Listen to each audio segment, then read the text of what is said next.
Miss Lamont, the principal's compliments, and would you kindly rejoin the trustees in the senior common room? Thank you.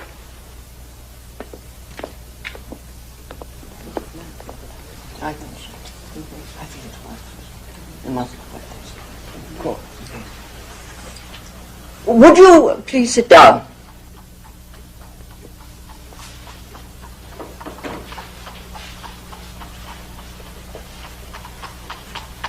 We are pleased to inform you, Miss Lamont, that we are able to offer you the position of Vice Principal to this college. Oh, but surely... Yes. I'm afraid there must be some misunderstanding. The position that I applied for was that of principal. No, there is no misunderstanding. Certainly I intend to retire shortly as principal. And there is no doubt that you are academically qualified to succeed me. But I am most concerned that my successor here should follow me in spirit as well as in the title. And these qualifications are more difficult to assess. My fellow trustees, therefore, have suggested that you might consent to accompany me on a visit I'm making next week to Paris. And in that way we would become better acquainted. And I should then be in a position to advise you on the acceptability of the board's offer. I see. Yes, I see. Very well.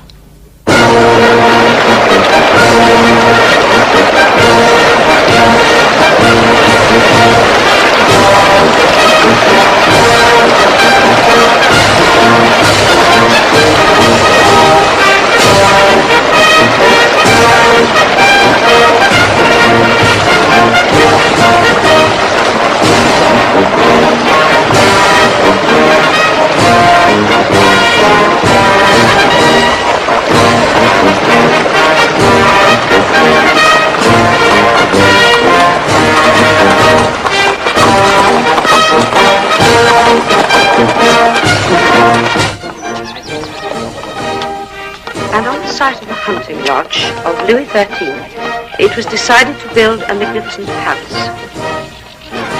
Versailles has been called the greatest palace of France. It's too hot to listen to all that. Oh, dear. Very good, Miss Morrison. Oh, dear. Oh, dear.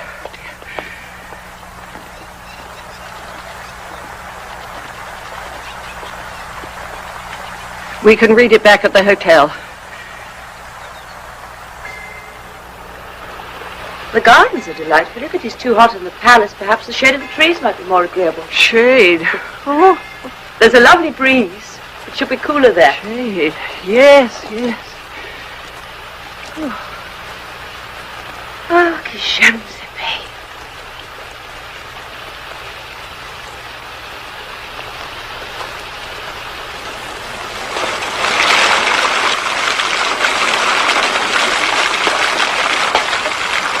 If you wish, we could go that way to the Trianon. To the what? The two Trianon. The smaller one was Marie Antoinette's private chateau.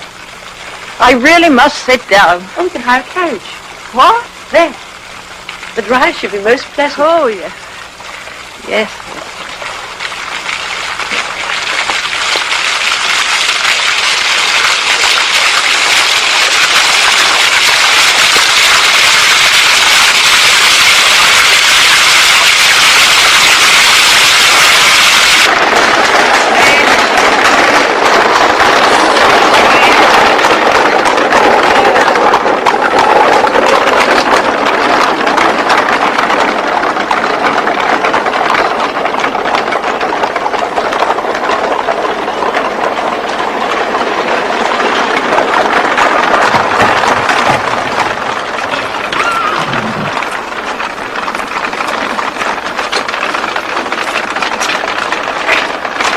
Merci, monsieur.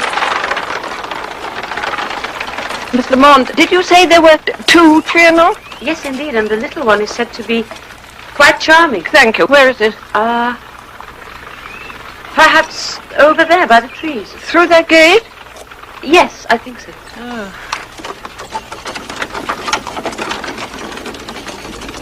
I see no reason why the number of students we admit should not increase to 80 within 2 years.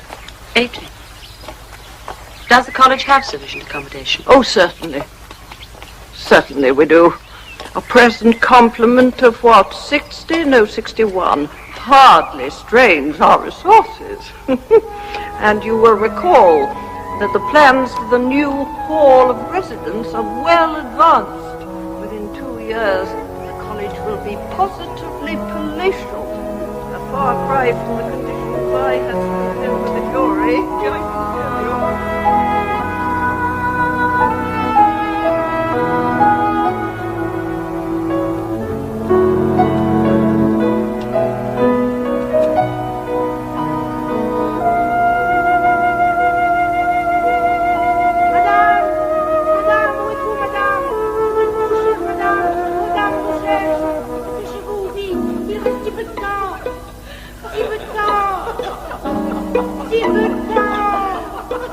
Je suis gardée à vue.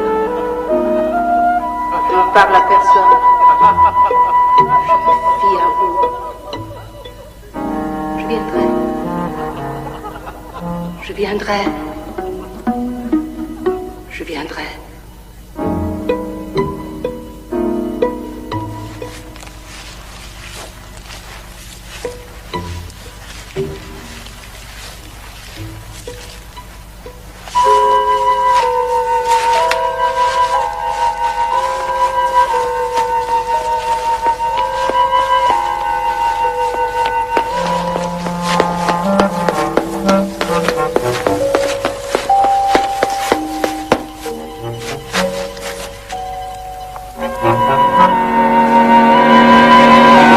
Madame, il ne faut pas passer par là.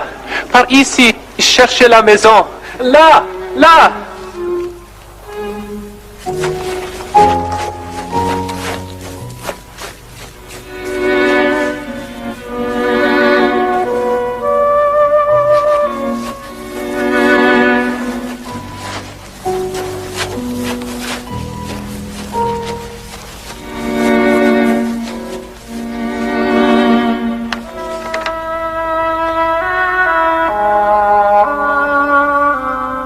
Shall we try this way?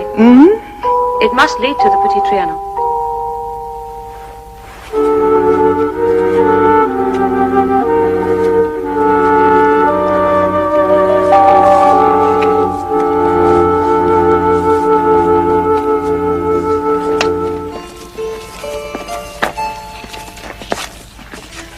Excusez-moi, monsieur, c'est bien la route pour le Petit Trianon?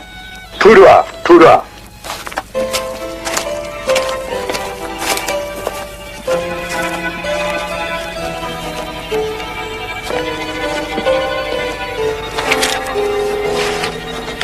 Ce 13 août 1773.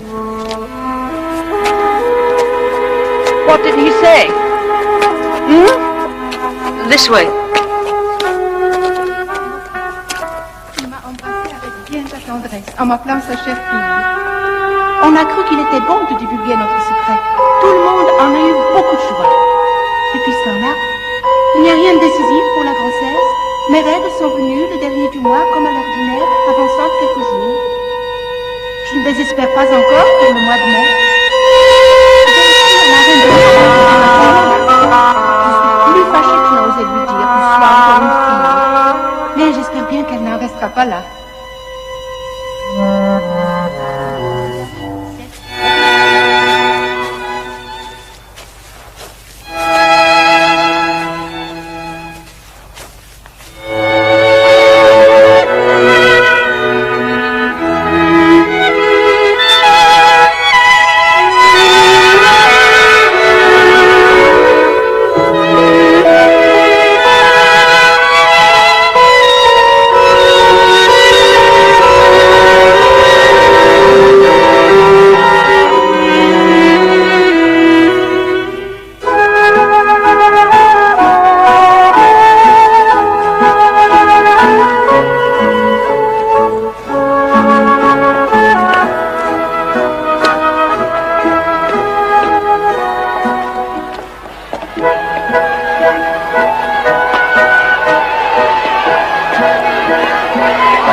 Madame, s'il vous plaît, c'est défendu de passer par ici. Passez par là, cours d'honneur. Miss Morris, Miss Morris, Miss Morris, Miss Morris, Miss Morris, Miss Morris, Miss Morris, Miss Morris, Miss Morris.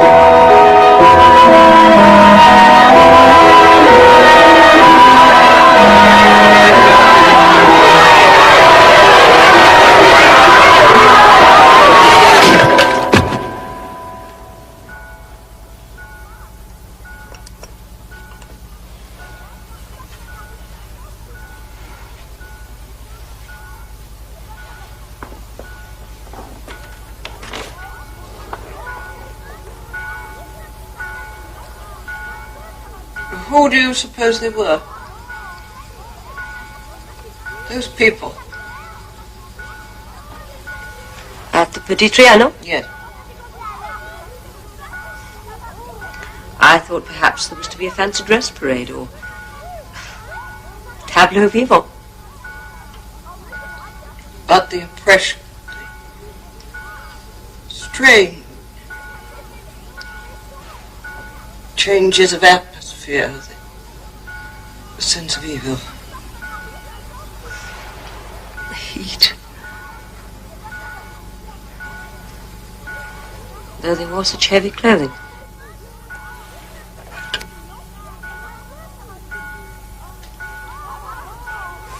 Perhaps they were rehearsing a play.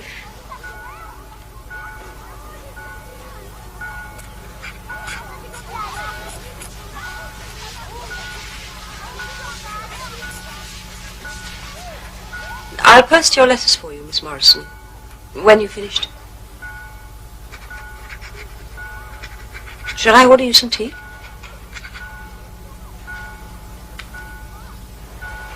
And you saw the cottage? The woman holding the jug, and the young girl with her arm extended. Yes. Now, why did they not move? It's that evil-looking man by the temple. And the woman sketching. What woman? By the steps of the Petit Trianon. I saw no one there. She was in full dress. She was wearing full 18th century dress, sketching. She held out her work to look, like that. And then she turned and looked at us. Miss Lamont, we passed right by her. We could have touched her. She was as close to us as you are to me now. Oh, yes, of course. Thank you. What I remember most was the music. Yes, the brass band. No, this was quite different. It was woodwind band. It was most curious. Dee-da-da-dum-bum. Dee-da-da-dee-dum. Bum-ba-dum.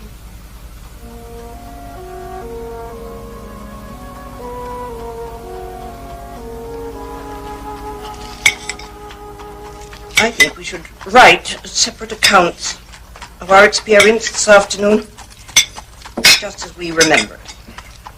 Surely it is enough to discuss it. That is the one thing we must not do. No. It might be of some scientific interest. Very well, Miss Morrison.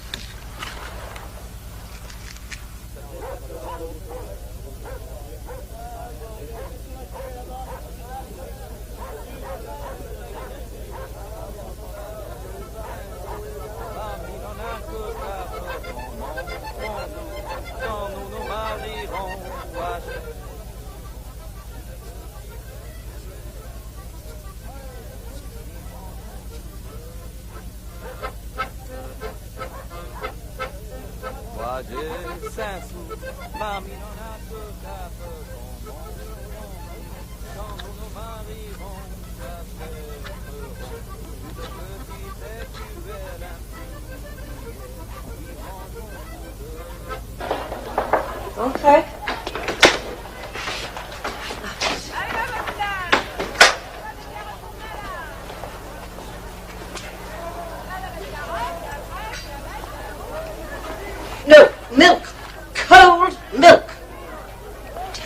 I want cold milk in my tea. Madame veut du lait dans son thé, s'il vous plaît. Et du lait froid.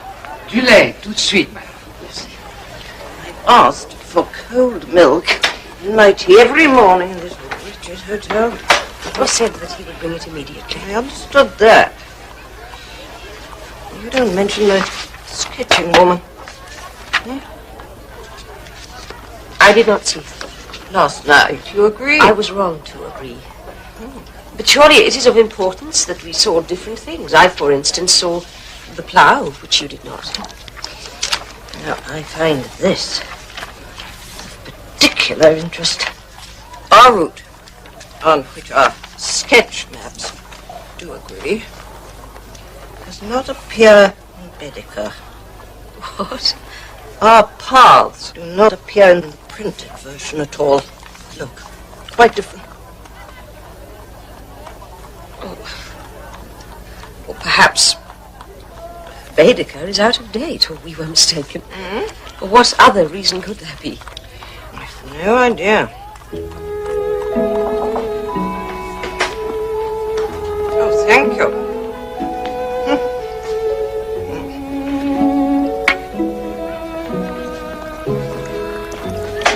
Miss Morrison, I do not think that we should pursue this any further. Indeed, and why not? I feel that it is a case of confused evidence, probably due to the heat. Any other explanation could be thought unchristian. May I remind you that you are addressing the daughter of a Bishop of Romsey? What on earth can you mean? Well, I think what I'm trying to say is that psychic or paranormal Miss explanation... Lamont, we are in sacred trust to uphold the highest intellectual standards of our university. I do not expect the romances of the nursery tea table from you. Nevertheless, I think we will make further investigations. Yes, you will return to Versailles and make quite certain that Baedeker is mistaken. Yes, but surely... I must return to Oxford with the senior commodore. You will telegraph if you find anything of further interest.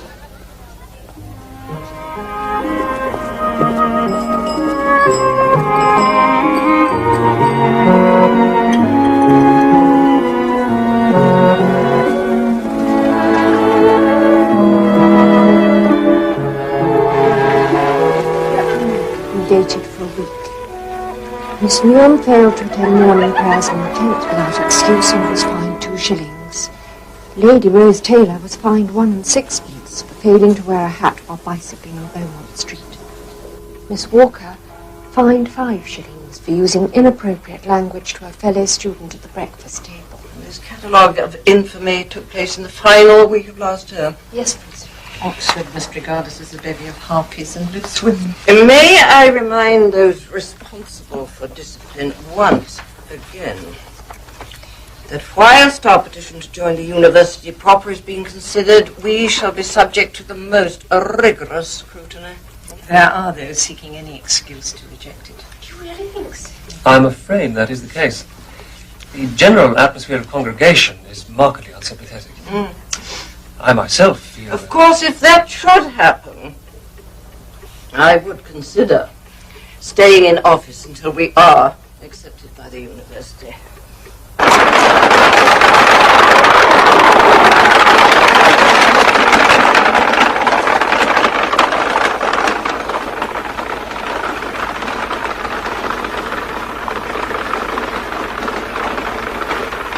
I'm happy to report that Miss Lamont seems to me an excellent female and worthy to follow me as principal of St. Gilbert's. And I'm sure we're most grateful to Mr. Hodgson for bringing her availability to our attention. We should not otherwise have known of her existence. Thank you, Mr. Hodgson. Principal, we have always discussed a period of overlap. What? Of handing over of office. Too soon to discuss all that, you know.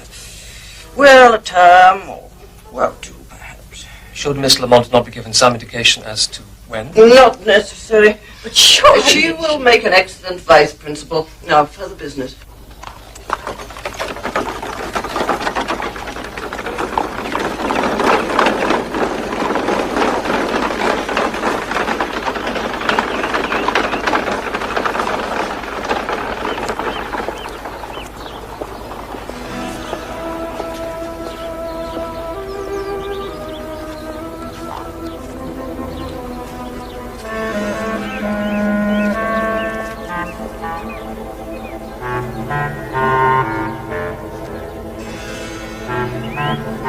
It seems to me quite clear that on the day we saw those strange people, we were either mistaken as to the route we took, or we followed paths which it is no longer possible to follow. Though how or why this can be, I do not know. For example, I recall that we took the right-hand turning after passing the two officials. Your sketch map confirms this. Instead of a thickly wooded area, there are gravel paths and neat lawns. Also, the pavilion we saw no longer exists.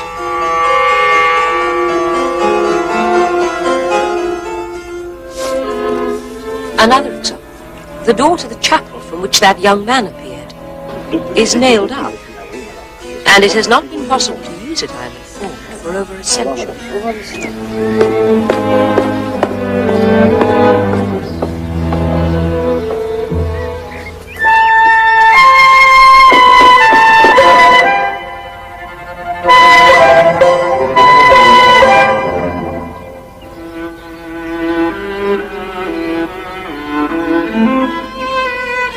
Exactly where you describe your lady sitting and sketching, there are large rhododendrons of many years' growth. C'est énigmatique, ça. P.S. I think I should remain here one more day for further research.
I have worked and prayed for one thing, as so many of you have worked and prayed.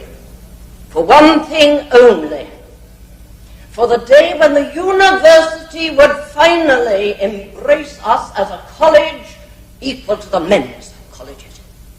When Lord Kavanagh himself would confer our charter, and we would become, at last, part of the most venerable seat of learning in the empire.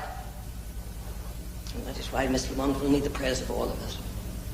For the past decade, she has been headmistress of a most excellent school for young ladies near Watford.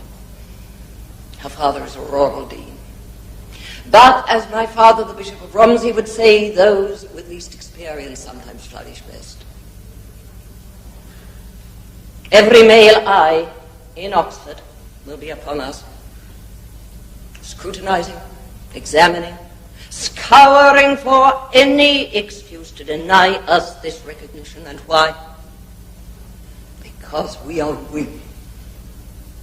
Women! How dreadful, they cry. Women at Oxford, women seeking degrees, attending lectures, seeking higher education, as serious scholars and philosophers. Mere women cannot matter. What can a woman offer to scholarship? But we do matter. We do matter, ladies. We do. Then I went to the offices of the Superintendent of Works at Versailles. He was positive that there had been no play or tableau vivant, or indeed anything of that nature on the day that we were there. Cinematograph filming? Nothing. and there is the strictest control of such things. I also inquired about the green uniforms of those two officials that we saw. You mean gardeners? Surely they were officials. Gardeners. God. Whatever they were. He emphatically denied their existence. And when I insisted that two men in long green coats had directed us in the gardens, he said it was impossible. Green had been one of the colours of the old royal liveries, long since discarded.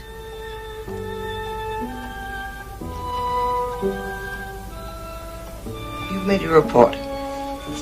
Not yet. Well, kindly do, sir, this afternoon. I was intending to move into my rooms this afternoon. The carrier has delivered my trunks. This evening. I may be going out this evening. Out for a walk? A walk? What do you mean a walk? With whom? Just a walk, Miss Morrison. I shall write my reports as well.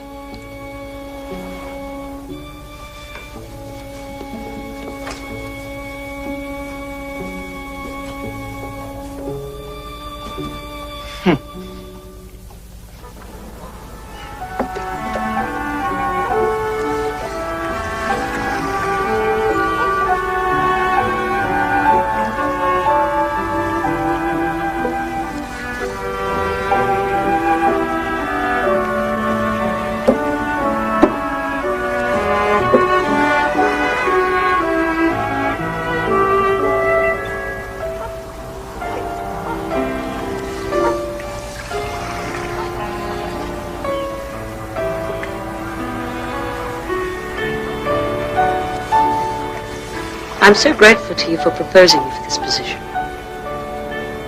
It's a ghastly mistake, of course. But I don't care. When I moved out of your father's parish, it was intended to be a complete break. Dear Oliver. No, stop. Please stop it. You know how foolish I become. I do come alive when I see you. What a lovely thing to say. It's true. Can't help it. Wish I could.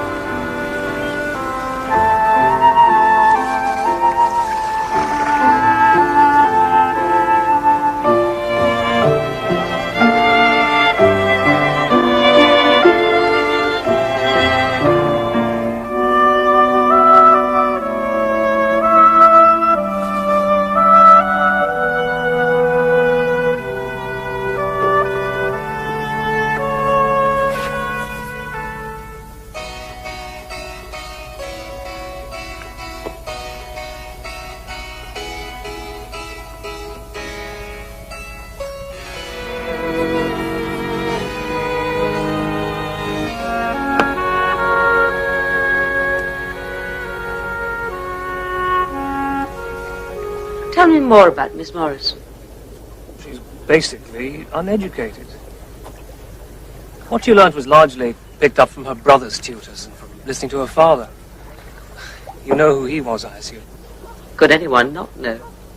She got the job here centuries ago when St. Gilbert's was simply a hall of residence. All they needed was a woman of impeccable Christian uprightness to run it.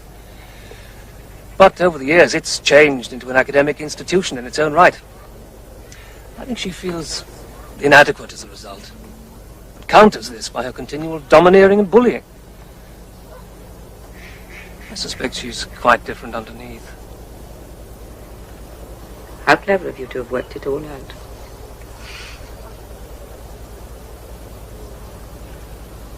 I may need your help with her, Oliver. Would you help me? You know the answer to that. I would like you to read something of great interest. My notes on something very odd which happened when we were at Versailles. When we get back, will you come to my rooms? To see the notes. I would like you to see my new rooms in any case. Just you and I. But would it be proper? Oliver. Oh.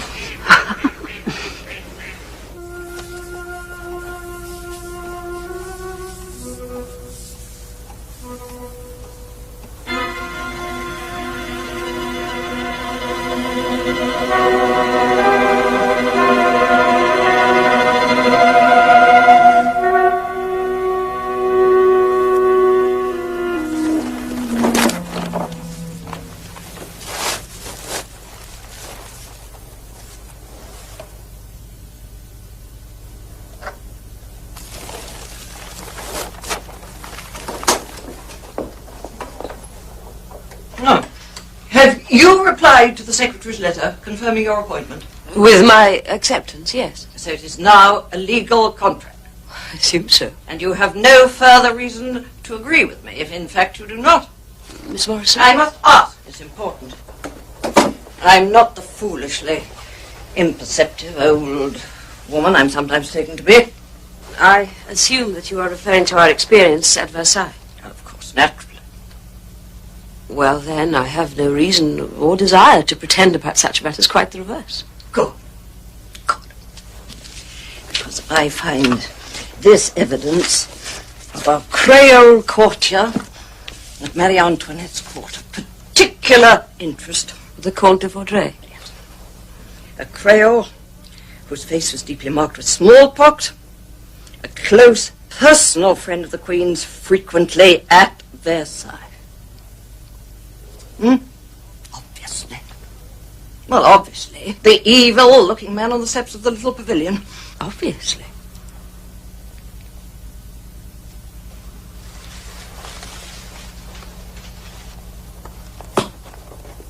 I think, Miss Lamont, we had better be quite frank with one another. Now, I would like to know your opinion of the psychic.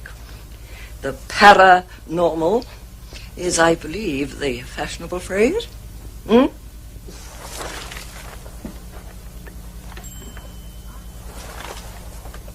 I have never had a psychic experience. All forms of occultism appear unwholesome and repulsive to me. We are both daughters of English clergymen. I'm sure your feelings are as mine on the subject. Of course. Nevertheless, there is too great a body of scientific evidence to support the possibility of such things to be able to dismiss them altogether. Evidence? Sir Patrick Corcoran has photographed apparitions in his laboratory. Mr. Balfour is a publicly declared believer, so is Lord Tennyson, Dr. John Quayle. My own position is one of acute scepticism. As a churchwoman? Naturally, as a churchwoman. And as a scholar? As a scholar, Miss Morrison. Now, what science lacked, or what it has always lacked, is a perfectly documented example of a psychic manifestation set down in precise detail by scholarly observers. Indeed. Such a paper would be of immense value to learning, an academic event of the first importance. It might even help refute Darwin.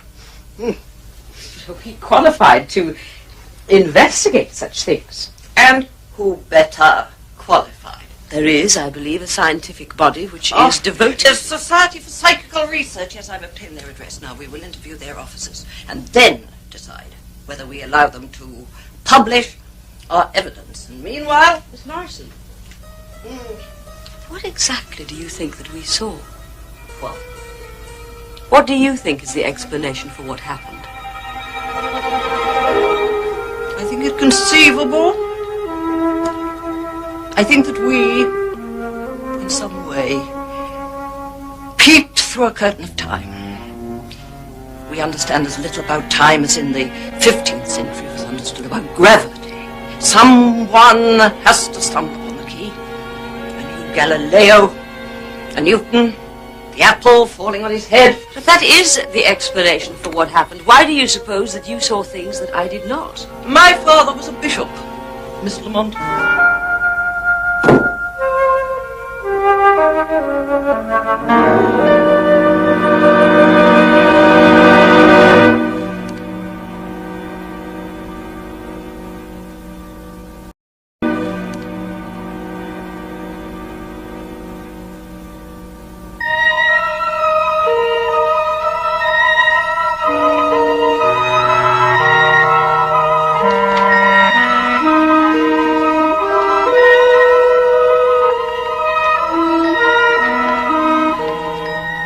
Francis, I think you must drop this. What? Miss Morrison has no idea of what constitutes scientific evidence. Your case would be ridiculed. Yes, but There would be a scandal.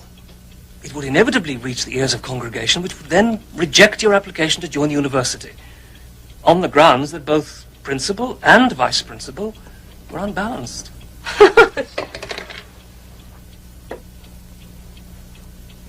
I thought you were my friend. And so I am. That is why I say what I do.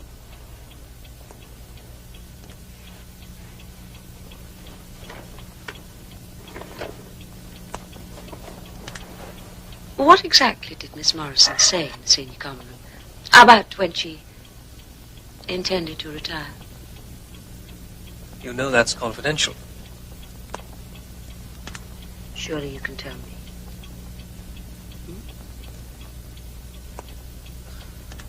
You're putting me in a very difficult position.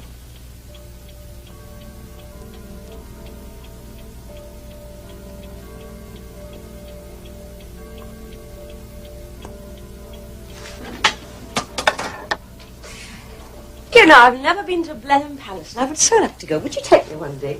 We could take a picnic. You can hire a gig, and I'll arrange the food and wine. It would be a lovely day together. Francis. Oh, you are such a friend. Shall we say Wednesday? And I promise not a word about any of this. Good night, Francis.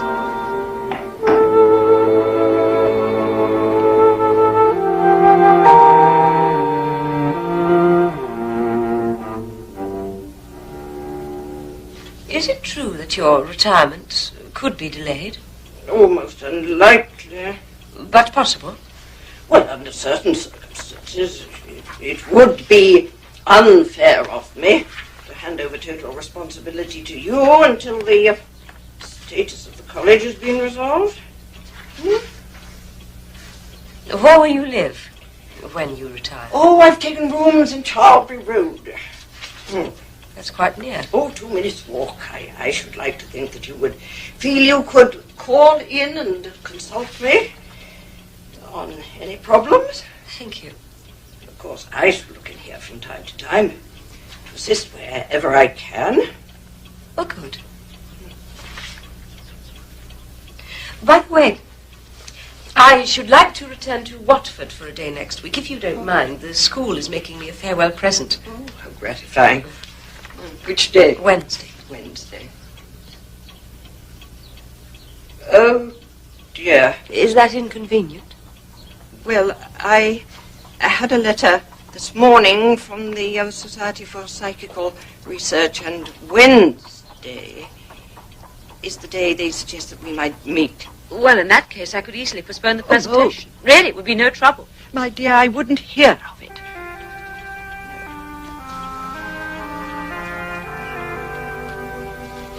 I shall miss you.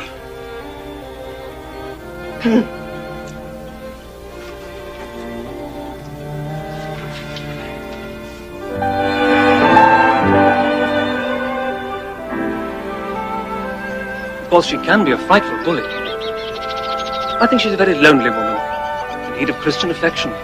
She's certainly in need of something. She tolerates me as visiting chaplain solely because only a man can give communion. Otherwise, I'd not be allowed near the place.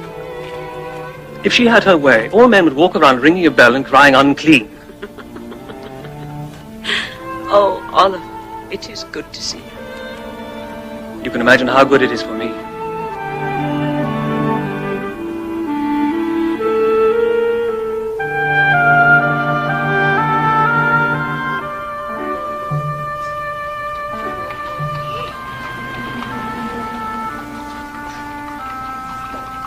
Miss Morrison, how very good of you to come.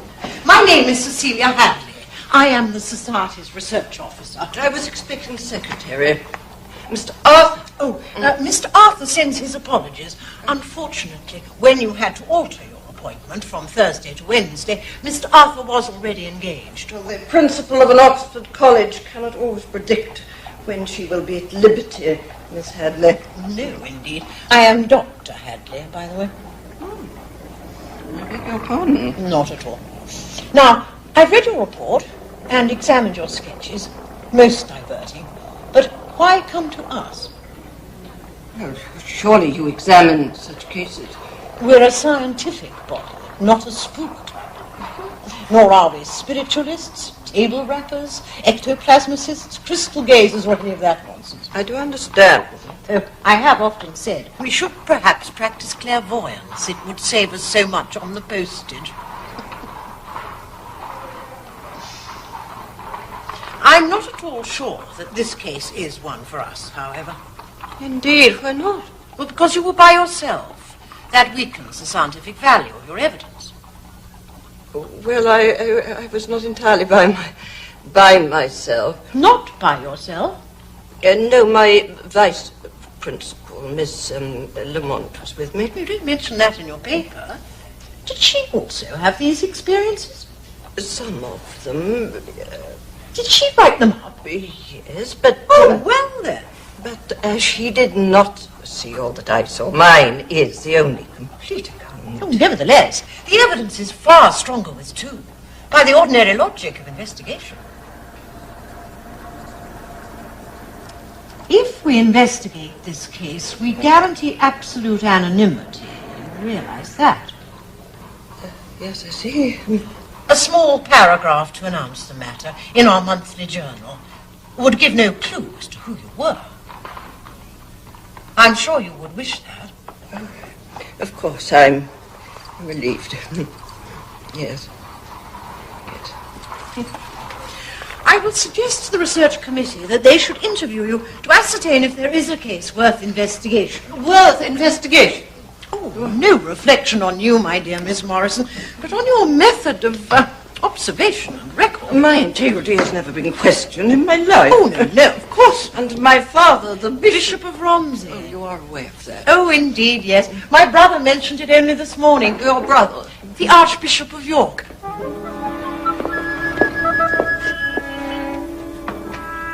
The air of Arcadia is more rarefied, more delicate, and we instinctively feel we are nearing its end.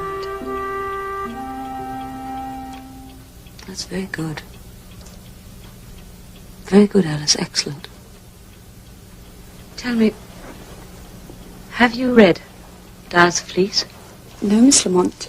Take my copy and take great care of it.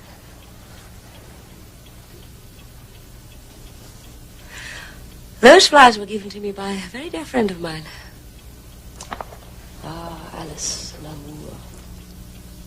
Miss Lamont, we're not called by our Christian names here. Well, I think it's high time we started, don't you?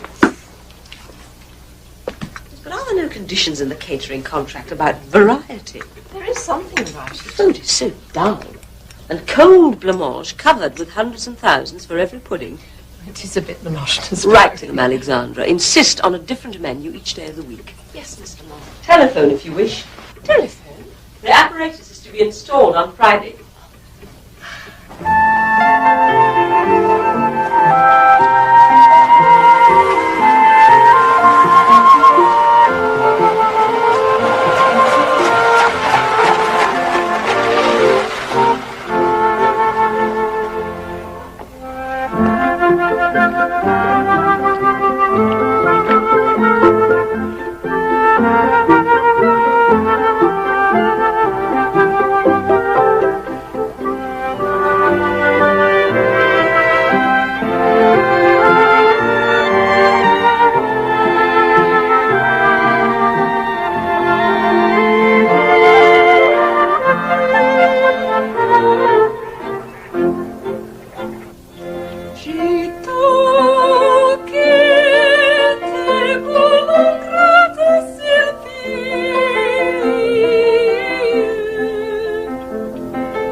Good afternoon, Miss Morris. Good afternoon. I would like to speak to you alone, if you please. Yes, of course. Thank you, everyone. We will continue another time.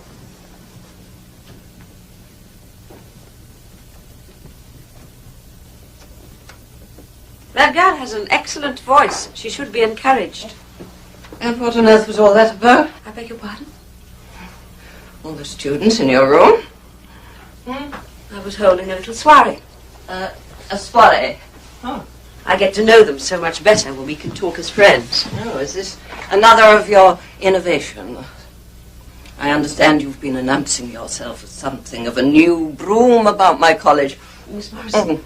Perhaps you are dissatisfied with the way this establishment has been run for the last 20 years. If I am to be principal here... You are vice principal. Vice principal. My appointment is to succeed you as principal. An appointment which can easily be rescinded. But that's not for you to say, is it?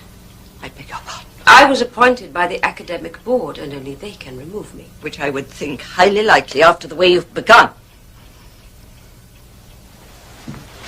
Where were you, may one ask, at 11:30 this morning? I was engaged in whatever my At time... 11:30 you were engaged to hold a tutorial with Miss Fish. But Miss Fish informs me that you cancelled it without explanation. And at 11:30 you observed in the Botanic Gardens in the company of Mr. Hodgson. Arm in arm with Mr. Hodgson. And talking to Mr. Hodgson in a manner which can only be described as intimate. May one inquire if you are in the habit of meeting him? I would have thought that was entirely my business. Then you would be wrong. You are vice principal, and he is visiting chaplain, and your intimacies took place in public. Mr. Hodgson was one of my father's best-loved curates. Best loved. So what more natural than we should meet and talk? Sneaking off on your secret I was assignation. not sneaking. At 11:30 you engaged to hold a tutorial with Miss Fish. Reported us? I beg your pardon. Was it Miss Fish who observed Oliver and me in the Botanic Gardens? Oliver? Yes, Oliver. He is an old friend, and I call him Oliver. Even worse than I thought. Did Miss Fish report? I am not prepared to discuss Miss Fish.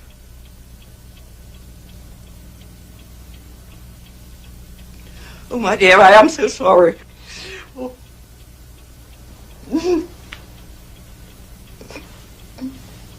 My dear, Is there anything oh, else? my dear, I am so sorry. Is there anything else that you wish to discuss? I've become so stupid and in such a harouche with myself.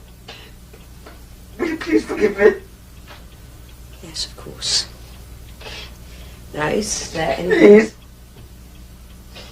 Please forgive that stupid old woman. I'm so sorry. Everyone is so fond. So fond of.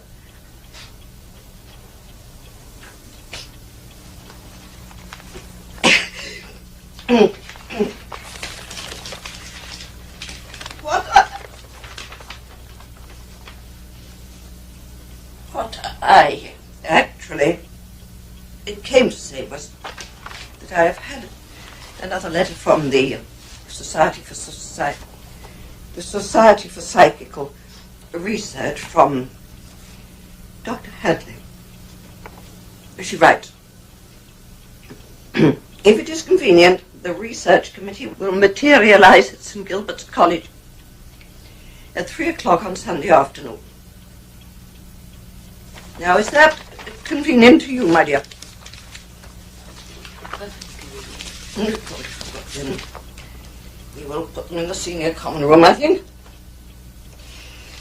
I should like to tell you what Oliver said to me. Oh, it has nothing whatever to do with me. It is important. Please, I don't want to hear. It has nothing whatever to do with me. He has been to Versailles.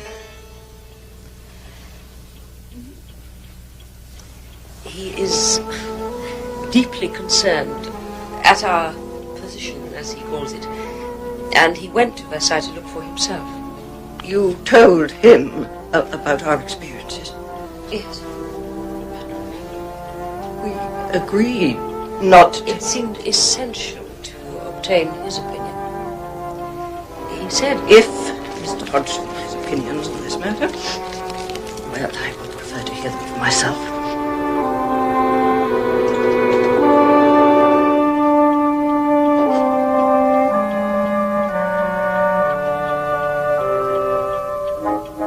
I think there is a perfectly rational solution.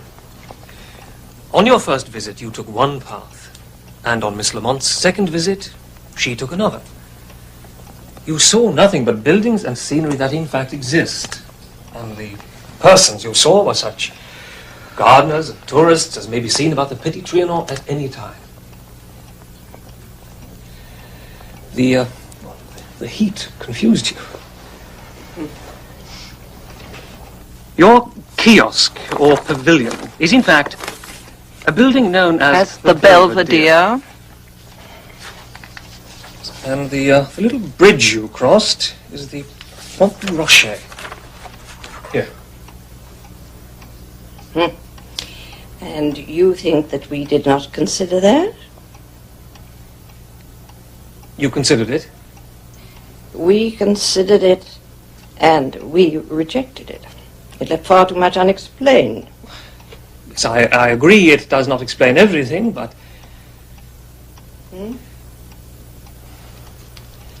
I do beg you to drop this matter. I beg you. I understand you are meeting the Society for Psychical Research on Sunday. Thank you, Mr. Hodgson.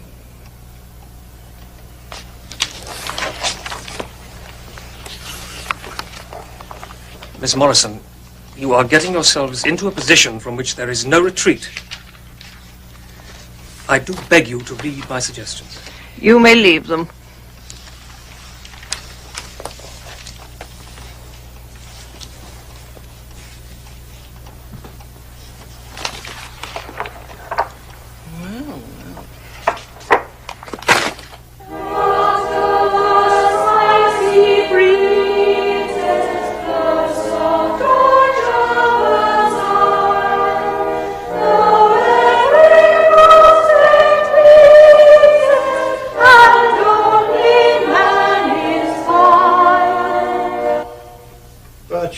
Discuss it before writing your separate accounts.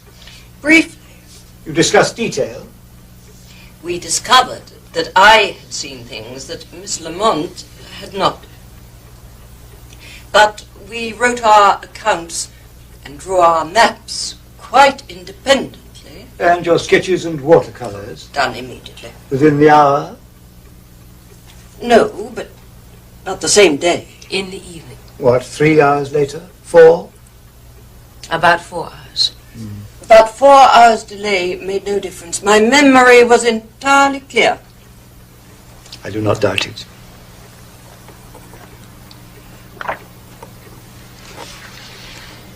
The lady you saw sketching? No, I saw her. Miss Lamont did not. How many times did you see her? Twice. Once when you passed her, and once when you looked back from the terrace of the Petit Trianon? Yes. Which of those two occasions does this represent? The second. A white fichu over a green bodice, little line of gold near the edge. Are you quite sure it was a single fichu? Quite sure. May I show the committee these? Thank you. They are leaves from the journal of Madame Eloff, the Queen's milliner, which we had copied photographically from the original manuscript. Now, she writes that in 1789 the Queen had very few dresses made. But in July and September of that year, 2 green silk bodices and many large white single fichus were made for Her Majesty. And you will see that her sketches agree with Miss Morrison's watercolour.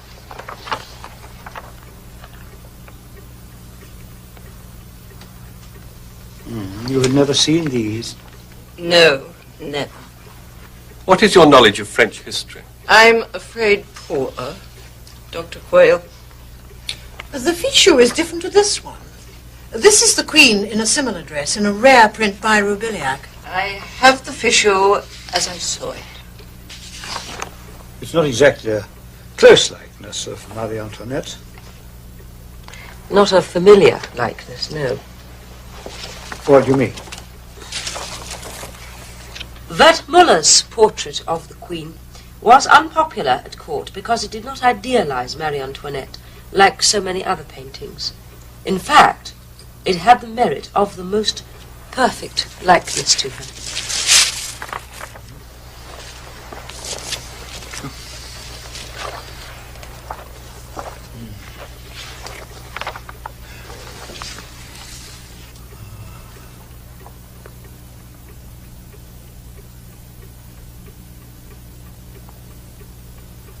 Miss Flamont, do you think the date on which you had these experiences is significant? The date you went to Versailles? September the 5th. On that very same day in 1792, the September massacres were at their height. The time of the revolution. 1,400 state prisoners horribly butchered in their cells. The Queen herself feared the same end. You didn't know? No. But what we saw was nothing like such things. But violent convulsions of that type have been known to produce curious echoes of a psychic nature to those sensitive to them. Not necessarily of the events themselves. And what we saw did have an incoherence about it. A disjointed effect. The idea of echo. As if we had somehow entered into someone's imperfect memory of those events. Perhaps Marie Antoinette's own memory, as she remembered it.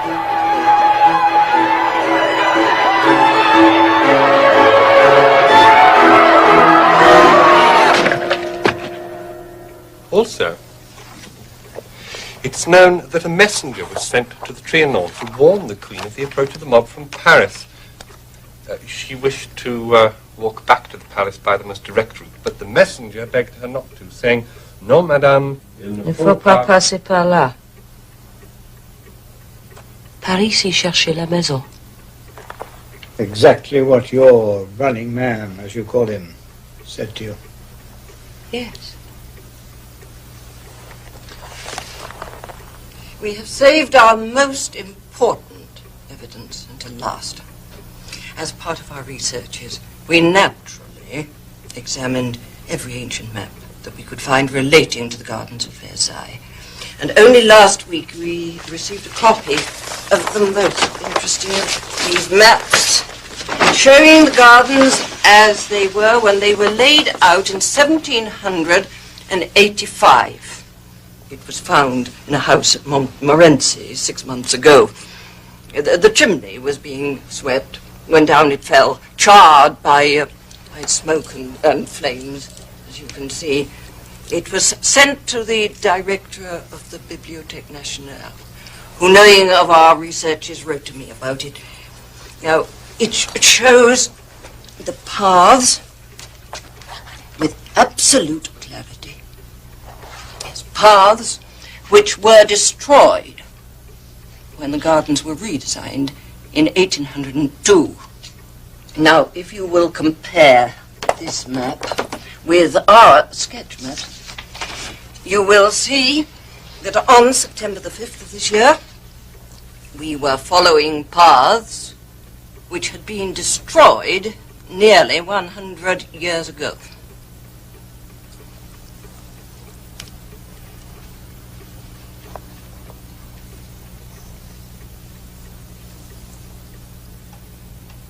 I'm very sorry.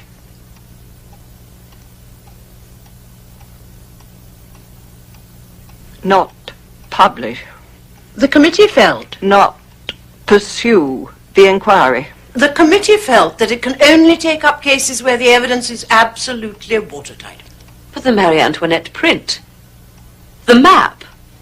Discovered last June, before you went to Versailles. But we did not see it. Neither of us knew of its existence. Nevertheless, Perhaps you are accusing us of lying? Miss Morris. I'm all right. I'm perfectly all right. Yes, indeed. Very well, Miss Hadley. Dr. Hadley. I will publish myself. I will have it privately printed. I will publish it under our own names from this college. No. What do you mean? How dare You may not publish it from this college. It would cause a scandal. Then let it. Let it. At a time when we are seeking a charter of incorporation to the university, that would be suicidal. I will write a preface. I will refer to scholars all down the ages having to battle against ignorance, superstition, and the refusal to face new evidence. Miss Morrison. Our petition would be refused. I did see them. I did.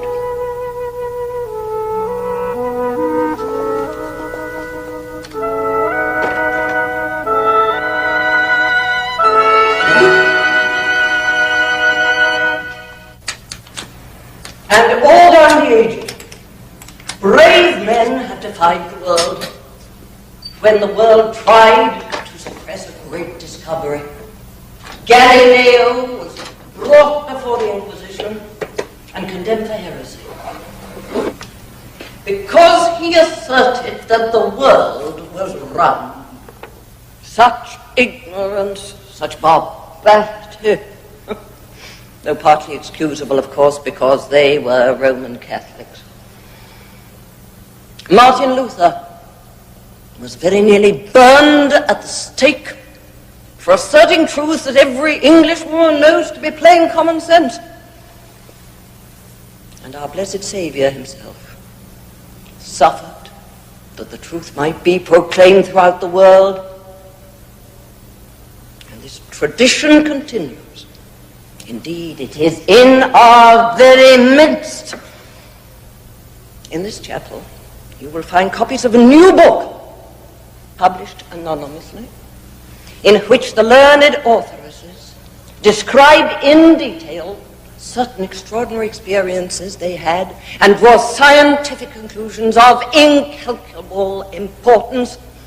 And I have no doubt that they too will be rejected and despised of men.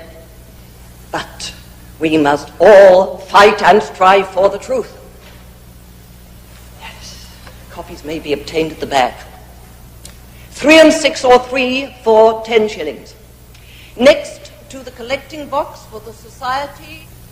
The Hebdomadal Council of the University has written to say they'll take no decision about our petition for some months.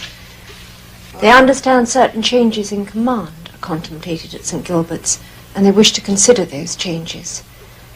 They would also like to know more about the new research the college is said to be undertaking, as reported in the popular press. Thank you.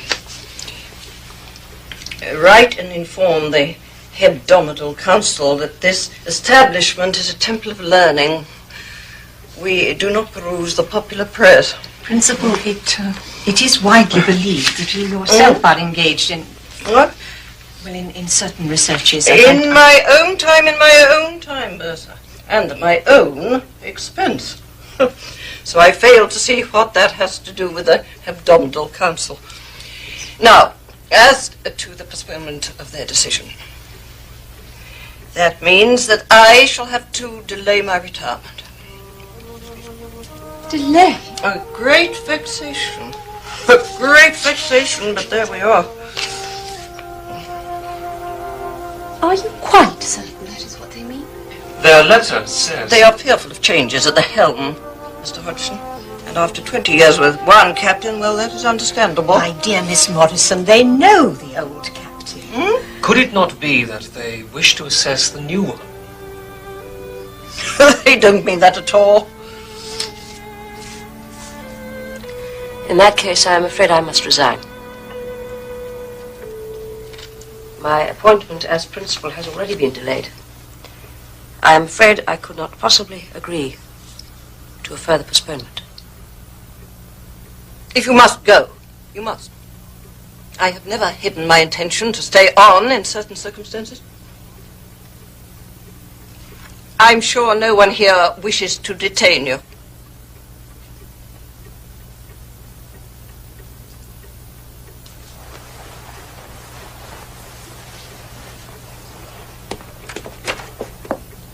Would you excuse me, please?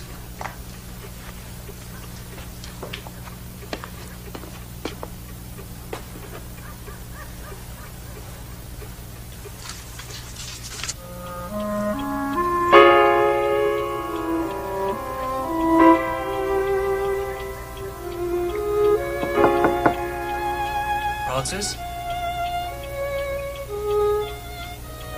Francis, I should like to speak with you.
We would like to put a certain proposal to you. We feel that your researches could be of immense importance to science, and we would be honoured if you would allow the college to finance further work along these lines. Indeed. Provided that you allowed yourself sufficient time for the preparation of anything so important. Provided, in fact, that I step down from the principalship. Oh, my dear, it would be a step up. If this work is as important as we all believe it to be, you could become the college's first fellow and a scholar of European repute. How much more an achievement that would be than mere administration. And what a crown to your career. I could stay in constant touch. We would provide your new rooms in Charlbury Road with a telephone and a full-time research secretary and a substantial endowment.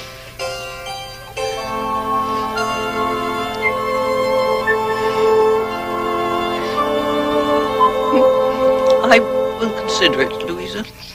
I'll consider it. What do we do? The author's identity is an open secret. Not altogether open. Oh, surely in academic circles. Within the university, yes. That is what I fear. The Society must publicly state its position on the book. There is virtually a direct challenge to us to do so. In the preface. Can't we simply ignore it? If we do, we could be accused of prevarication over one of the best publicized examples of exactly what we set out to investigate. But they're not reliable witnesses, and the conclusions they draw are ridiculous. Winning over academic opinion to our value as a scientific body is of the utmost importance. We shall have to reply. A review, then? Yes. Perhaps Dr. Hadley would care to draft a review, which the Council should all approve, then publish it quickly.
Authoresses refer to documents and research material which they might have seen prior to their visit to Versailles. They cannot therefore prove that their so-called psychical experiences ever took place. This is an attack on our integrity and reliability as witnesses of that wretched Hadley woman. She also accuses us of failing to carry out essential research. Oh, that is ridiculous. No, she has a point. The matters that she lists there, it is quite true, we did not cover everything. But how dare she question our integrity? How dare she? We'll become the laughing stock of Oxford. Well, it's unfortunate that Oxford knows so much about it. We will write a letter to them demanding an apology. No, because we are not named, neither in the book itself nor in the review, so we have no grounds to sue. I have ascertained that. You have spoken to your solicitor. Certainly, I'm not going to begin my tenure as principal under a slur like this. Oh, my dear. Now, you must return to Versailles. What? And carry out the research that we are accused of omitting. Dear, my French, no, it's inadequate. Now, together. We should go together. As to the libel, we will write a letter to the Times, publicly declaring ourselves to be the authors and demanding a retraction and an apology. You see it. It's brave of them. I would say foolhardy. Oxford must be appalled. The level of senior common room hum has gone up about 3 octaves. All the old dreadnoughts who oppose women's colleges are wallowing in it. What do we do? Nothing. What? We should have had the review read by a solicitor. That, I admit, was a mistake. It never occurred to me. But it was our honest opinion. We have nothing to retract. They won't leave it at that. Une maison. Oh, madame, avez-vous seen a femme avec un petit girl, fille, dans un cottage. Un cottage. Oh, l'agent. They don't speak English. Can you help me? Comment pas? Non? Oh, mon Dieu.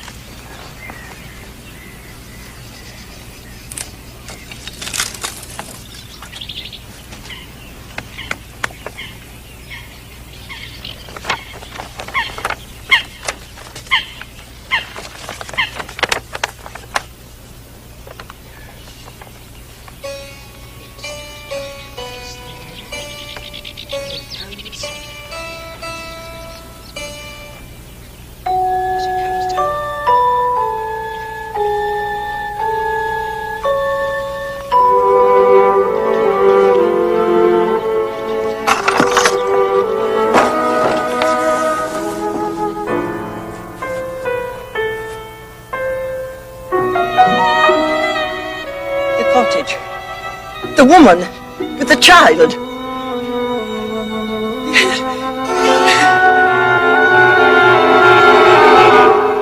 Topping, Neat and Smith say it's an interesting point of law.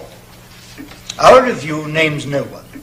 And if the two ladies had not subsequently invited trouble by coming into the open, there would have been no writ. Do they think we have a case? Well, they do, yes. They say we should fight on 2 grounds. First, that they're blowing the whole thing up out of all proportion. De minimis non curat lex. Yes, and secondly, that the words complained of were not actually defamatory when our review appeared. Because nobody knew officially they were responsible. Although it was common knowledge in Oxford. Yes. It's a curious point. So, what are our alternatives? Either to withdraw, apologize and pay their costs, Costs? or defend the action. Dragging us through the law court. The scandal would be immense. But if we're back away... Then we lose all probity in the eyes of the academic world.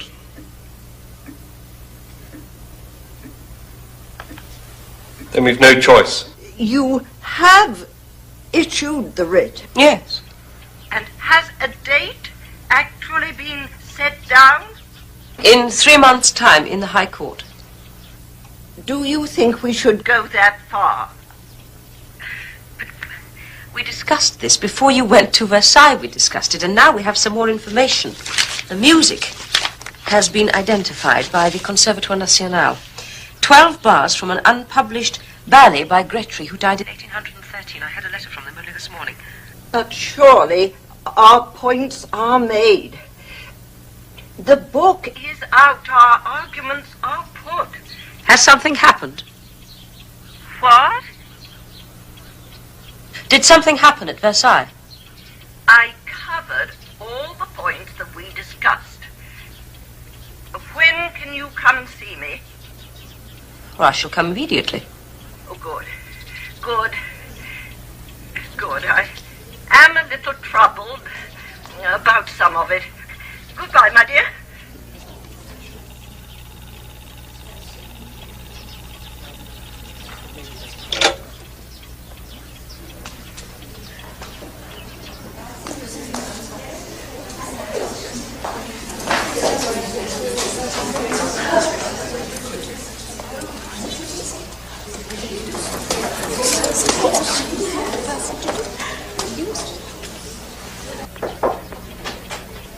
The senior staff wonder if you realise that we have newspaper reporters at the very gates of the college. They're even accosting the girls as they go out. Call the police. I have no right. We have been working for admission to the university for 20 years, and in one term you have destroyed everything. Anything that I have done has been done entirely as a private citizen. The only chance that now remains for our petition is for you to withdraw your High Court action. The only chance. No. Principal, we have applied to the Chancellor, Lord Kavanagh, about this. He has no jurisdiction. I am afraid he has. He can investigate anything he chooses in the affairs of a college which has applied for incorporation. Then let him. I wonder if I might speak alone with you for a moment.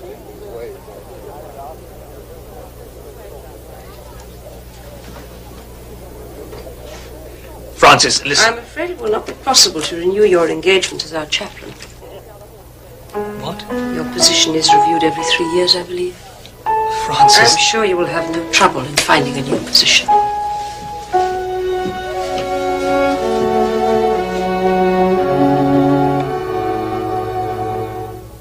Now, the one important thing is to keep our nerve. That is the one important thing. Now, Lord Kavanagh will interview us both, together and separately. But I am no longer principal. You're still deeply involved in the affairs of the college. I think that he will try everything he can to get us to retract. But the one essential is to stick like limpets to what we know to be true. Because if we waver, we will lose and we will be wholly discredited. Francis! Listen!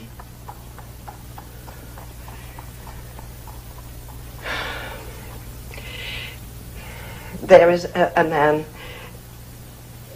who lives at Versailles, the Comte de Montesquieu, oh, my friend.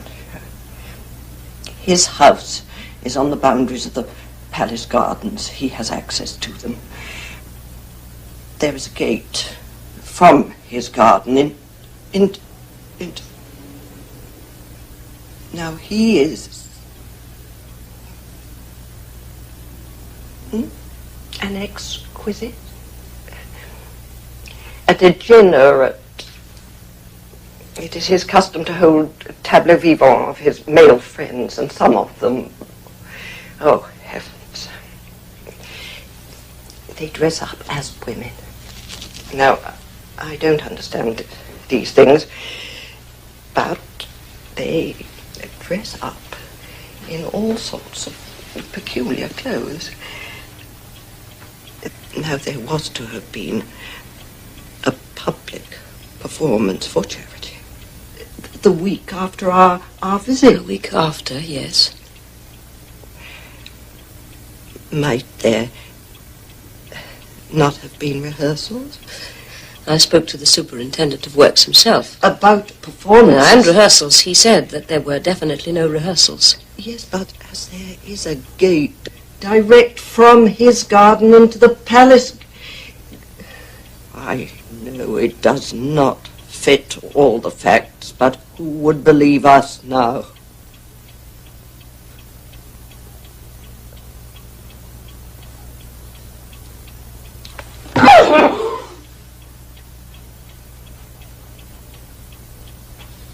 I've never enjoyed a book more. My wife's bored with my constantly quoting from it. It is astute, deeply impressive, and reaches conclusions of the highest importance. I congratulate you most sincerely. Thank you. Could you sign my copy? Sign it, Lord Kavanagh. Autograph it for me. I would so value that.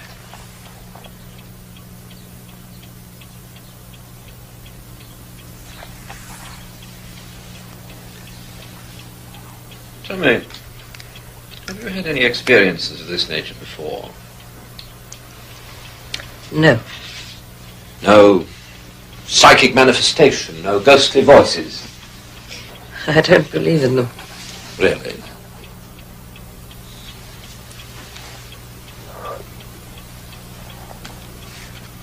This was an isolated experience which we recorded as carefully as we could. It is a model of clarity. Thank you. And there is no possibility that you might have been mistaken? No. Not the teeniest crack? No. Excellent. Tell me, what do you think about Miss Morrison? Think of her. Her integrity, her reliability as a witness. She is a woman of strong character. She saw things that you did not. Yes. What was your attitude to that? I agreed at first, but later made my position clear. Why was that? Why did you agree at first? This is in confidence. Totally, absolutely. I was being sounded out for the post of principal, and I did not wish to seem... Uncooperative. Inflexible. You were humouring an old fool. No. I do beg your pardon. She has become a very dear friend. You love her? Yes, I do.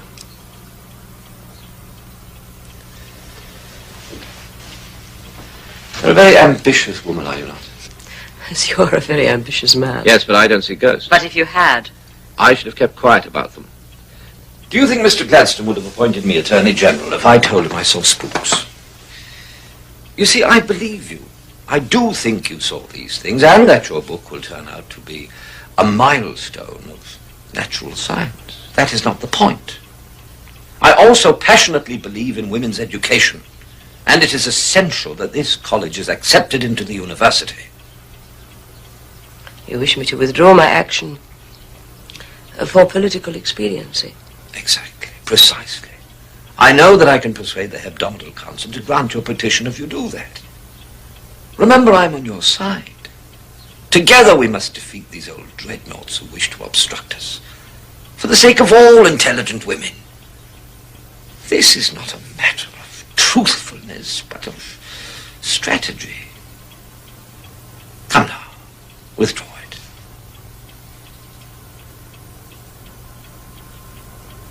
No. You know why I'm here. Yes. And why it's so important. Oh. Of course you do. With anyone else, I would use guile, flattery, diplomacy. But you're too intelligent for those House of Commons tricks. Though I do them rather well. I've heard you. Oh, you've attended debates. I particularly remember your closing address on the India Bill. Yes, sheer fireworks. Ah, yes, I did enjoy myself rather over that one. And my father took me. You remember my father? Remember him? My goodness, I still quake to hear his name. He was a fearsome classics master, you know, and a magnificent bishop. And a great man. A great man, a great man. And an excellent father, I have no doubt. Of course. He could be rather strict. Strict, of course. And he was not the easiest of men to talk to. You astonish me. Oh, I assure you. I often tried to discuss things with him. I think he thought a girl, you know. I was a fool. Miss Morris. Yes, I'd never come to anything. I'd never do anything. But look what you have done. Good gracious, look at your college. Your college, which you've brought from nothing to the very brink of success. Which is why you're here. Which is why I'm here. I should like to ask you a favor. Tea.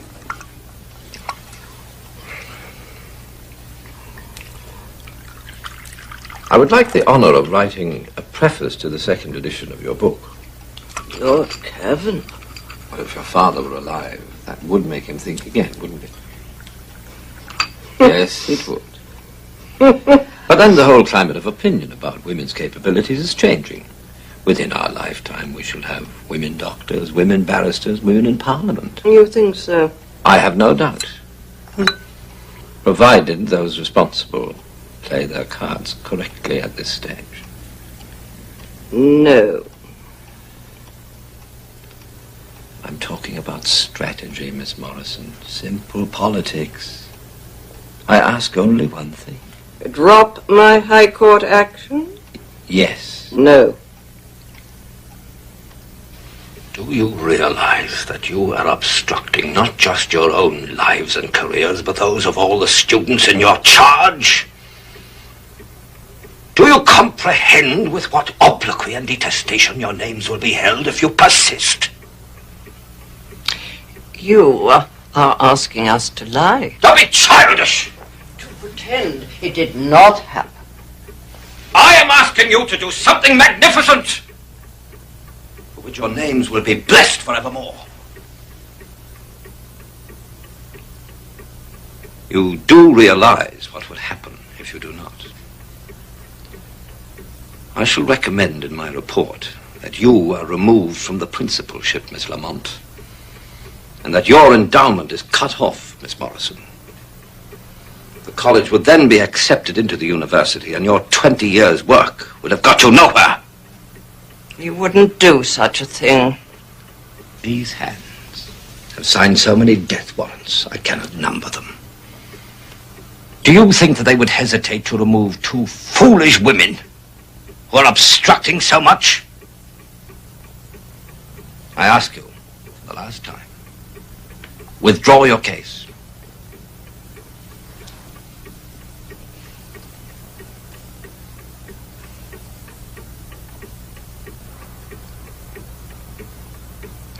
Pig's piddle. Cow pat.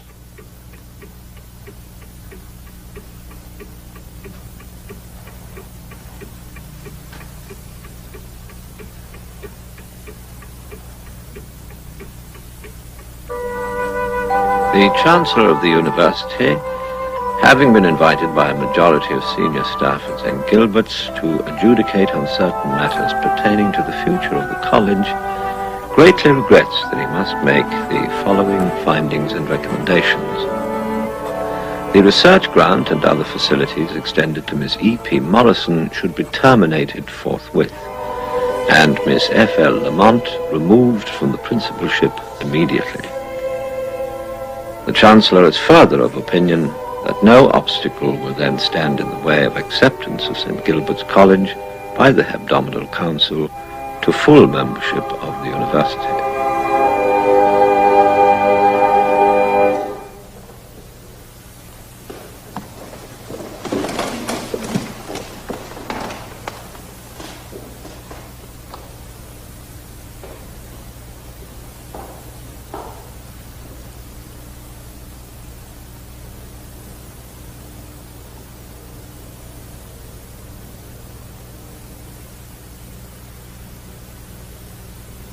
In every life, there comes a time for courage. A time when you must stand up and declare what you believe at the top of your voice. However painful, however inconvenient, no matter what the consequences, or life is simply not worth living. I came to this college after 20 years of hard work, of toiling and grinding to educate myself and to pull myself out of the genteel ecclesiastical poverty into which I was born. And I became principal of this college before my 40th birthday. And that means more to me than most of you can begin to understand. I have held this post for less than 1 year because I stood up for what I believed and you got rid of me. Oh, how much would you have preferred a comforting, comfortable principal who caused you no scandal?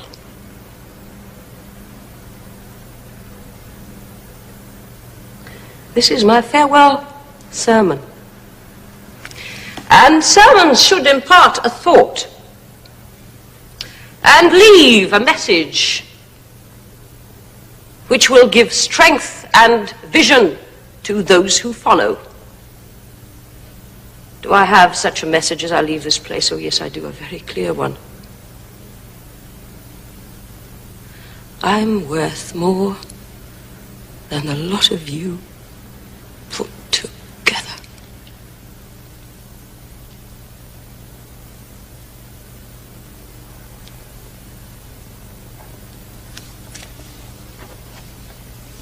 Now, the spare room is already free of Francis. It's quiet there.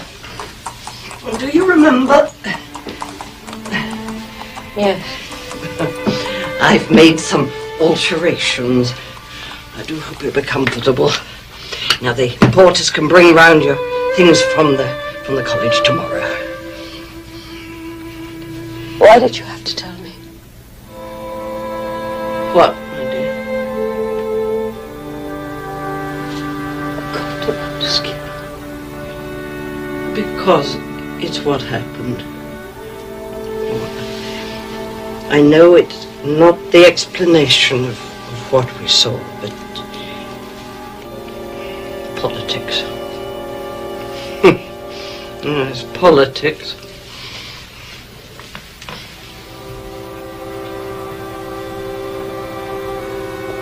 I'm going to have a little lie down, Elizabeth, then. I'm so tired.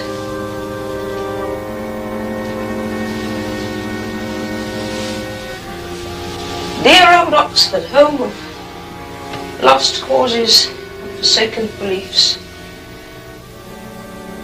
And unpopular names. Nicholson loiters.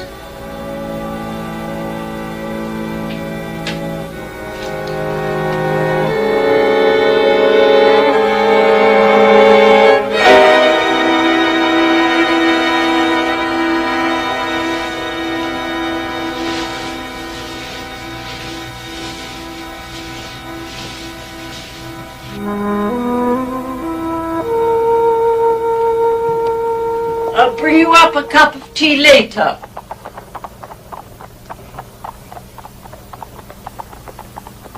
Once I have laughed at the power of love, and twice at the grip of the grave, and thrice I have patted my God on the head that men might call me brave. Hmm?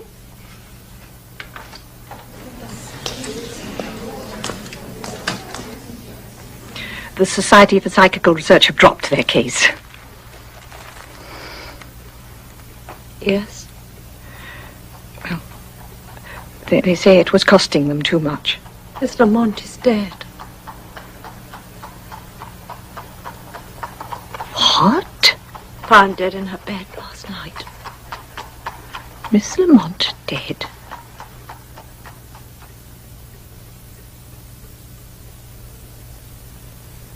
Miss Morrison, we were deeply shocked. Society sends its profoundest condolences. Thank you. Thank you. And for the wreath. You know we are withdrawing from the High Court action. We will pay all costs. And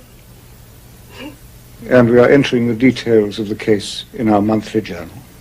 Indeed. Oh, yes. We consider there is now enough evidence. Yes. Well. Excuse me.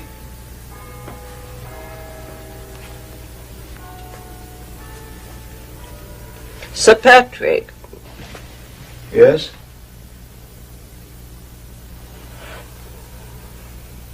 We did see them. Of course. We did see them. No doubt at all. We saw them. We did see them very well.